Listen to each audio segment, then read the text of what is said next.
आज आपण unit 2.1 we shall overcome ही एक इन्स्पायरेशन देणारी कविता जी आहे ही जी सगळ्यांनाच माहिती आहे, परिचयाची आहे, पण ती कशाविषयीची आहे, काही यातले न्यू वर्ड्स काय आहेत, तर ते आपण आज पाहणार आहोत. तर ही कविता जी आहे ती अमेरिकेतील जे नागरिक होते की ज्यांची आफ्रिकन आणि अमेरिकन यांच्या अहिंसात्मक चळवळीच्या दरम्यान लोकांना समान कायदे मिळावे, समान अधिकार मिळावा, तर ह्या संदर्भात एक स्फूर्तिगीत म्हणा, जसं आपल्या भारतामध्ये म्हटलं गेलं ज्यावेळेस आपण आपल्या भारतावरती इंग्रजांनी राज्य केलं त्यावेळेस चले जाओ आंदोलन केली गेली, वेगवेगळी गीतं म्हटली गेली, झेंडा ऊंचा रहे हमारा, ए मेरे वतन के लोगो. त्याच पद्धतीनं या अमेरिकन लोकांनी एक लोकांना एक स्फूर्ती निर्माण व्हावी त्यासाठी हे गीत म्हटलेलं आहे वी शॅल ओव्हरकम. तर हे हिंदीमध्येच नव्हे तर बाकी इतरही भाषांमध्ये ह्याचं वर्जन तयार झालेलं आहे. वेगवेगळ्या भाषेमध्ये वी शॅल ओव्हरकमचं गाणं म्हणलेलं आहे. आज आपण इंग्रजीमध्ये त्या गाण्याची कशी चाल आहे हे सुरुवातीला बघू, मग त्याच्यानंतर त्याचं एक्सप्लेनेशन बघू आणि काही ॲक्टिव्हिटीज आपण पाहणार आहोत. सुरुवातीला मी ही कविता म्हणून दाखवतो, तुम्ही शांतपणे ऐका. तुमच्यासमोर दिसतीये we shall overcome, we shall overcome, we shall overcome someday. Oh, deep in my heart, I do believe we shall overcome someday. We shall walk hand in hand, we shall walk hand in hand, we shall walk hand in hand someday. Oh, deep in my heart, I do believe we shall overcome someday. We are not afraid, we are not afraid, we are not afraid. Oh, deep in my heart, I do believe we shall overcome someday. We shall live in the truth shall make us free, the truth the truth shall make us free, the truth shall make us free someday.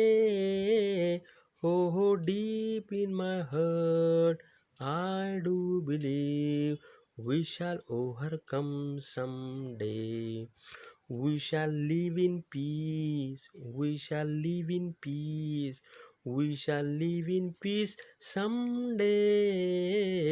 Oh, deep in my heart, I do believe we shall overcome someday.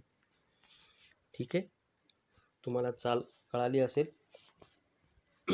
आता आपण प्रत्येक जे new words आहेत जे तुम्हाला इथे दिसत आहेत, काही ओळी ह्या रिपीट झालेल्या आहेत, त्यामुळे त्यांचे अर्थ जे असणार आहे ते सारखेच असणार आहेत.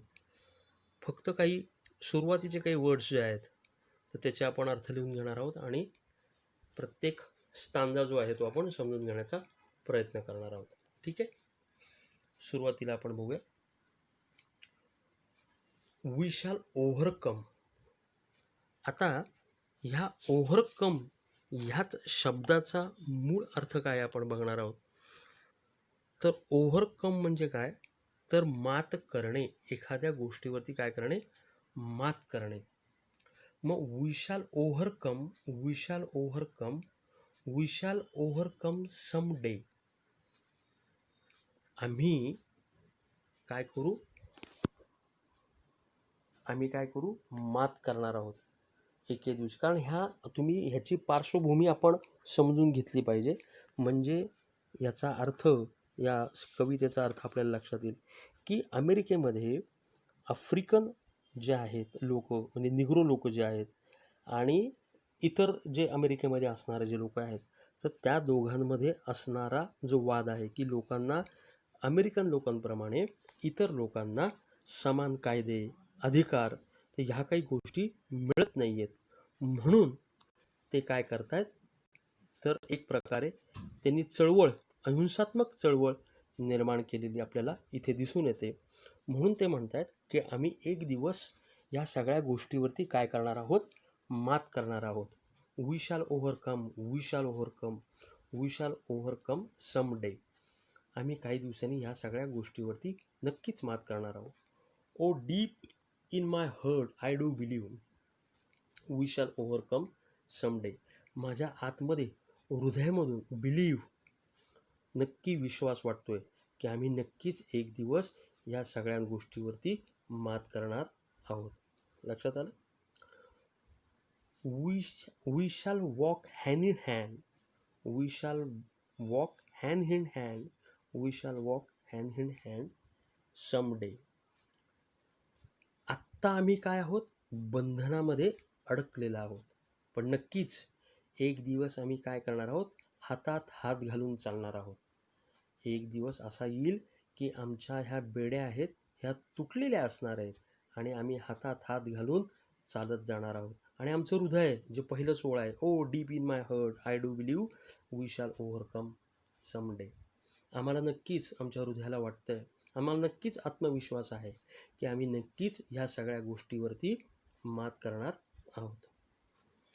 We R not afraid, we R not afraid, we R not afraid today. आम्ही आज काही घाबरलेलो नाही आहेत.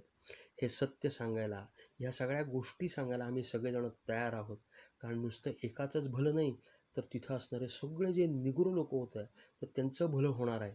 त्यामुळे आम्ही अजिबात कुठल्या गोष्टीला घाबरत नाही आहोत.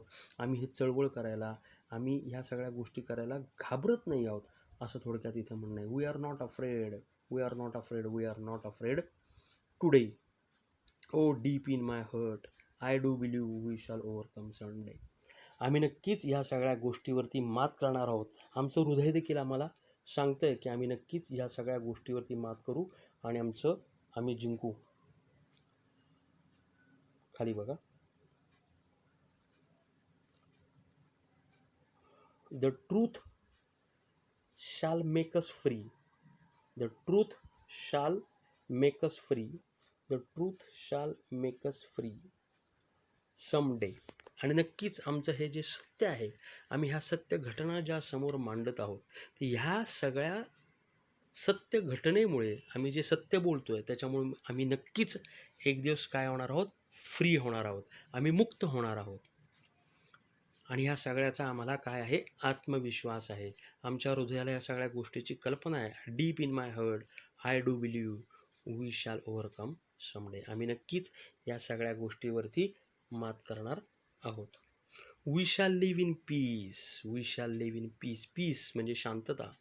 आणि नक्कीच हे सगळं आम्ही केल्यामुळे, ही सगळी अहिंसेची आम्ही चळवळ जी आहे ती चालू केल्यामुळे आपल्याला नक्कीच काय मिळणार आहे, शांतता ही मिळणार आहे. आणि नक्कीच या जगामध्ये, या अमेरिकेमध्ये शांतता होईल. शांतपणे आपण सगळेजण एकमेकाने राहूयात. We shall live in peace, we shall live in peace, we shall live in peace someday. काही दिवसांनी नक्कीच आपल्या ह्या अमेरिकेमध्ये शांतता निर्माण होईल आणि सगळ्यांना समान हक्क जो आहे इतर लोकांप्रमाणे, तो नक्कीच आम्हाला सगळ्यांना मिळणार आहे. ओ deep in my heart I do believe. आणि माझ्या हृदयामध्ये मला माहिती आहे, नक्कीच हा आत्मविश्वास आहे की नक्कीच काही दिवसांनी ह्याच्यामध्ये बदल हा नक्कीच घडणार आहे.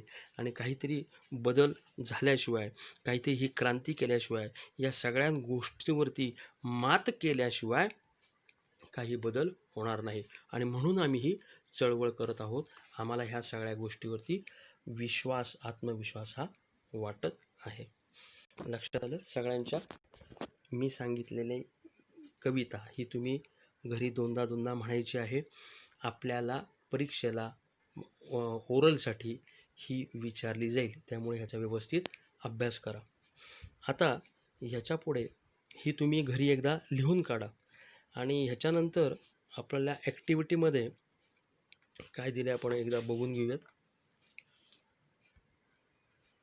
English workshop activity Singh the song, हे गाणं आपण म्हणायचं मी आत्ताच सांगितले. What the line tell us, the people have to suffer many hardship today. Hardship म्हणजे काय, तर त्यांना दुःख जे झालेलं आहे, द पीपल हॅव सफर, त्यांना दुःख झाले ते तिथे भोगतात. हे कुठल्या लाईनमधून आपल्याला कळतं, we shall overcome some day, we shall overcome some day. काही दिवसांपूर्वी we shall overcome some day, आम्ही इतके दिवस ह्या गोष्टी काय करतोय, सफर करतोय. Many days many hardship today, the people have suffered it. त्यामुळं we shall overcome some day असं त्याचं उत्तर येईल. They do not have equal status and friendly relation with the other people in society today. मी तुम्हाला म्हणलं की त्यांच्या बंधनामध्ये ते अडकलेले आहेत. हे कुठं, we shall walk hand in hand some day, काही दिवसांनी आम्ही एकत्र येणार आहोत, हातात हात घालून येणार आहोत. याचाच अर्थ काय होतो की आत्ता त्यांचं रिलेशन जे आहे तर ते खराब आहे, तिथलं एकमेकाला फ्रेंडली वातावरण नाही आहे, असं ह्या वाक्यातून दिसतं. कुठल्या, तर we shall walk hand in hand some day, काही दिवसानंतर आम्ही हातात हात घालून आम्ही चालणार आहोत, याचाच अर्थ तो होऊ शकतो. पुढे, other powerful people R trying to frightened the people singing the poem. Other powerful people R trying to frightened the people singing the poems. म्हणजे काही लोक जे आहेत तर ते आम्हाला घाबरवत आहेत, आणि ही सगळी आम्ही जी स्फूर्तिगीतं गातो आहेत, आम्ही सगळे एकत्र येतो आहेत, तर हे सगळं घाबरवत आहेत. हे कुठल्या वाक्यावरून करतं, वी आर नॉट अफ्रेड, आम्ही घाबरत नाही आहेत, हे ह्या वाक्यावरून आपल्याला दिसून येतं.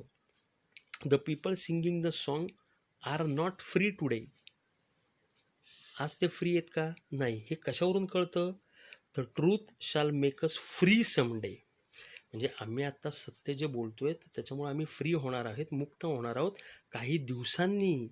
पण आत्ता काय आहेत, the people singing the song not free, आत्ता ते फ्री आहेत का, आत्ता ते मुक्त आहेत का, आत्ता बंधनात आहेत की नाही. वरच्या वाक्य तुम्हाला सांगितलं त्याच्यानुसार, मग ह्याच्यावरून आपल्याला दिसून येतं, the truth shall make us free some day. The people singing the song have no piece today, आज त्यांच्याकडे शांतता आहे का, ते शांततेनं राहत आहेत का, मोकळ्या वातावरणात राहत आहेत का, घाबरलेले आहेत का, तर हो.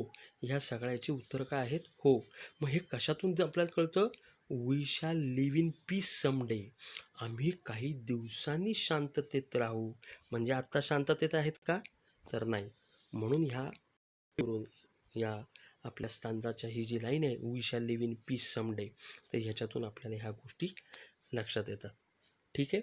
आता तुम्ही सगळ्यांनी हे जे 2 ॲक्टिव्हिटी आपण ज्या घेतलेल्या आहेत तर त्या तुम्ही सगळ्यांनी सोडवताल आणि मला सोडून तुम्ही पाठवा. ह्या 2च करा, फार काही वेगळं विशेष नाही आहे.